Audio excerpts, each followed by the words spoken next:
Good morning students. हम पढ़ रहे हैं चैप्टर नंबर 7 और आज हम पढ़ेंगे वाइल्ड लाइफ सेंचुरीज के बारे में। सून पहेली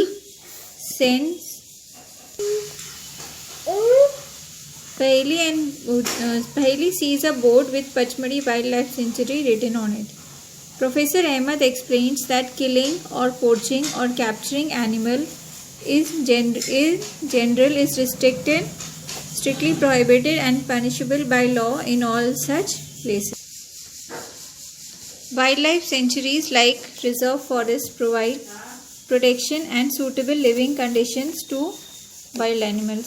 तो वाइल्ड लाइफ सेंचुरीज में हंटिंग करना और कैप्चरिंग एनिमल्स या उनको किल करना ये सब बिल्कुल प्रोहिबिटेड होता है। अगर वहाँ पे कोई ये सब चीज़ें करेगा तो उसको पनिशमेंट मिल सकती है, वो उनको जेल भी भेजा जा सकता है। Wildlife sanctuaries are allowed to do certain activities such as grazing of the livestock, collecting medicinal plant, firewood etcetera. तो वाइल्ड लाइफ सेंचुरी में डिफरेंस बस ये रहता है कि उसमें आप ग्रेजिंग करा सकते हो। जो आसपास के जो विलेजर्स होते हैं वो वहाँ पे अपने कैटल्स को ले जाके ग्रेजिंग करा सकते हैं। मेडिसिनल प्लांट्स अगर कोई हैं यूज़फुल तो वहाँ पे परमिशन रहती है कि आप जंगल में जाके उनको मेडिसिनल प्लांट्स को इकट्ठा कर सकते हो। फायरवुड जो विलेजर्स रहते हैं उनको अलाउड रहता है। Some of the threatened wild animals such as black bug, white eyed bug, golden cat, pink headed duck, ये सब जो थ्रेटेन्ड एनिमल्स हैं, मतलब जिनकी स्पीशीज़ कम होती जा रही है, तो वो वाइल्ड लाइफ सेंचुरीज में प्रोटेक्ट होते हैं। And they have unique landscapes, ठीक है, broad level forest, mountain forest and bush lands in deltas of big rivers. तो ये सब जो एनिमल्स हैं ये अलग अलग इंडिया के पार्ट्स में पाए जाते हैं, सेंचुरीज में पाए जाते हैं, और ये इनका जो लिविंग कंडीशन है वो भी अलग अलग है।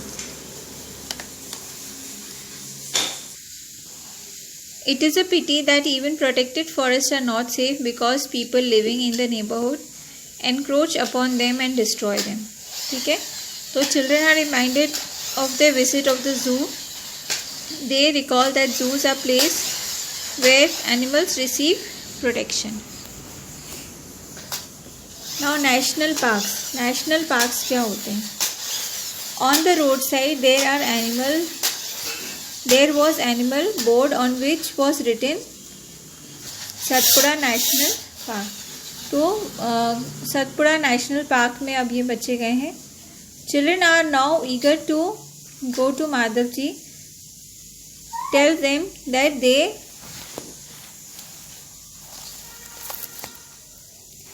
that these reserves are large and diverse enough to protect whole set of ecosystems. ठीक है, they preserve flora, fauna, landscape and historical objects of the area.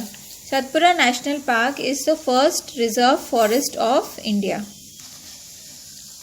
The finest Indian teak is found in this forest. There are more than 100 national parks in India.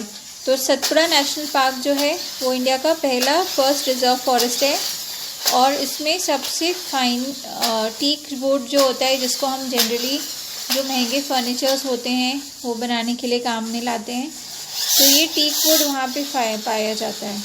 And in all there are 100 national parks in India.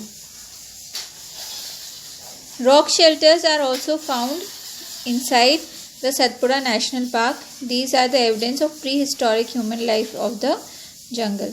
Rock shelters मतलब जो caves होते हैं जहाँ पे आदि मानव रहते थे, वो भी हमें सतपुड़ा नेशनल पार्क में मिलेंगे। जो प्री हिस्टोरिक एरा है, मतलब जब वनवासी होते थे, जो हमारे प्री एंसेस्टर्स हैं, जब वो जंगल में रहते थे, प्रिमिटिव लाइफ जीते थे, तो वो वहाँ पे हैं। रॉक पेंटिंग्स हैं। A total of 55 rock shelters have been identified in Pachmadi Bioreserve. Figures of animals and men fighting, hunting, dancing, and playing musical instruments are depicted in these paintings. Many tribals still live in this area. तो बहुत से अभी भी जो आदि मानव हैं, tribals हैं, वो अभी भी इन एरियाज़ में रहते हैं। और जो प्री हिस्टोरिक एरा है, मतलब हम कह सकते हैं थाउजेंड्स या लैक्स ईयर्स पहले जो आदि मानव होते थे, उनकी पेंटिंग्स यहाँ पे आपको मिलेंगी। तो उनसे आपको उनके लाइफस्टाइल के बारे में पता चलेगा। As children move ahead, they see the boat Satpura Tiger Reserve. So, Madhavji explains, Project Tiger was launched by the government to protect the tigers in the country. The objective of this project was to ensure the survival of and maintenance of tiger population in the area. तो जैसे बच्चे आगे चलते हैं वहाँ पे उनको tiger reserve का बोर्ड दिखता है। तो टाइगर रिजर्व का मीनिंग है दे आर, इस एरिया में टाइगर्स को प्रोटेक्ट किया जाता है। ठीक है, तो टाइगर्स बहुत सारी स्पीशीज़ हुआ करती थी जो पहले अब डिसअपीयर हो रही हैं। तो यहाँ पे सतपुड़ा टाइगर रिजर्व में इनको प्रोटेक्ट किया जाता है, इनको ब्रीडिंग की जाती है ताकि इनकी स्पीशीज़ बढ़े। Once upon a time, animals like lion, elephant, wild buffaloes, Barasinga was also found in Satpura National Park. अब ये जो एनिमल्स हैं ये धीरे धीरे यहाँ से कम होते जा रहे हैं and they might face extinction. तो जो एनिमल्स की स्पीशीज़ कम होती जा रही है तो उनको जो एंडेंजर्ड स्पीशीज़ में, एंडेंजर्ड एनिमल्स की कैटेगरी में रखा जाता है। Bujo is reminded of dinosaurs which became extinct a long time ago. जैसे डायनासोर्स एक्सटिंक्ट हो गए थे वैसे ही animals have become difficult because of disturbance of the nature. तो एनिमल्स का सर्वाइवल अब क्यों डिफ़िकल्ट हो गया है? बिकॉज उनका जो नेचुरल हैबिटेट है उसको ह्यूमन एक्टिविटीज़ के कारण बहुत ज़्यादा डिस्टर्बेंस हो रहा है।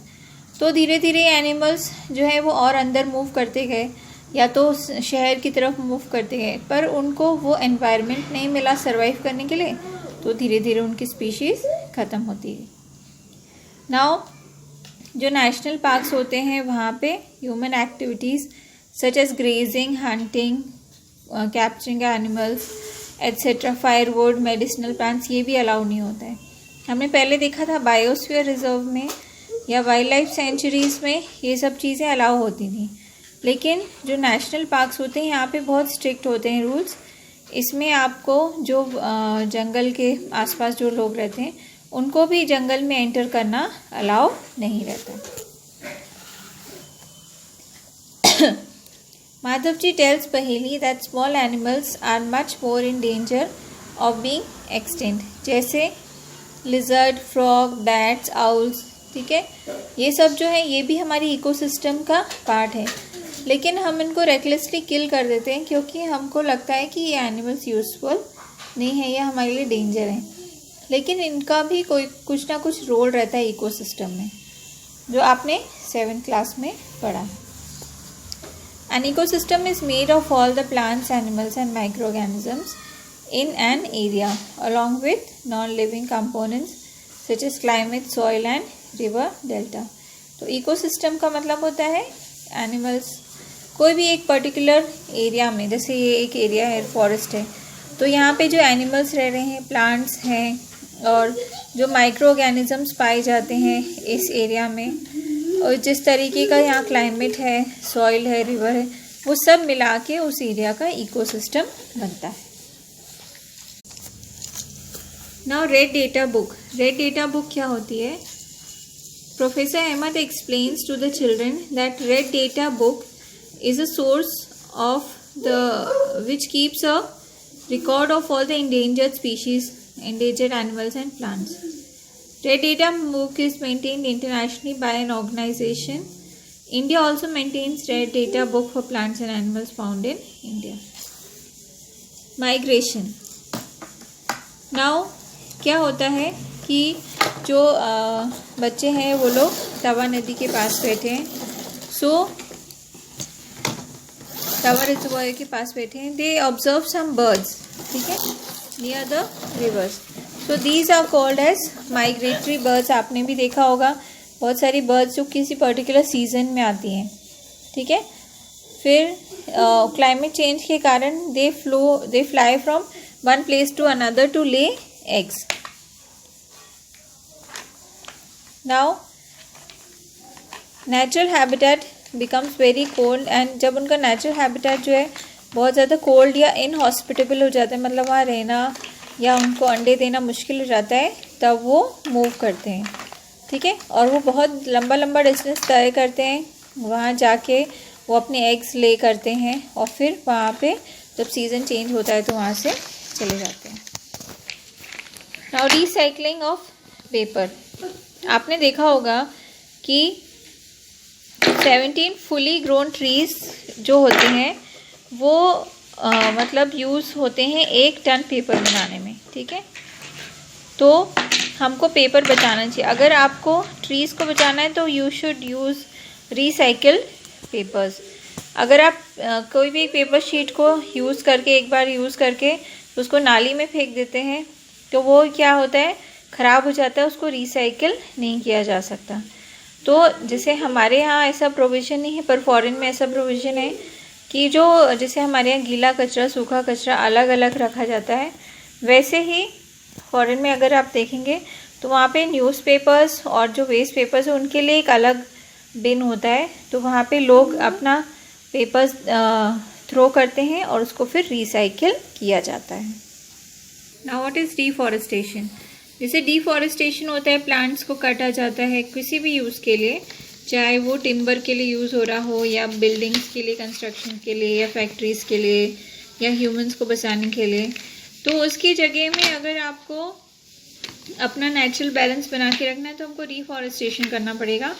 मतलब आपको कुछ प्लेसेस ऐसी चुननी पड़ेंगी जहाँ पे जो एरिया है वो बिल्कुल ह्यूमन एक्टिविटीज़ से अलग हो, वहाँ पे हम प्लांट्स उगाएं और जो डैमेज हो रहा है डिफॉरेस्टेशन से उसको कवर अप करने की कोशिश करें. तभी हमारा जो एनवायरनमेंट का बैलेंस है वो बना रहेगा. और जो नेचुरल फॉरेस्ट हैं, कंजर्वेशन ऑफ नेचुरल फॉरेस्ट, ठीक है, तो वो बना रहेगा ताकि हमारा जो आने वाली जनरेशन है उनको भी अपनी जो नीड्स हैं वो उनको फुलफिल हो सके. Thank you students, this is the end of this lesson.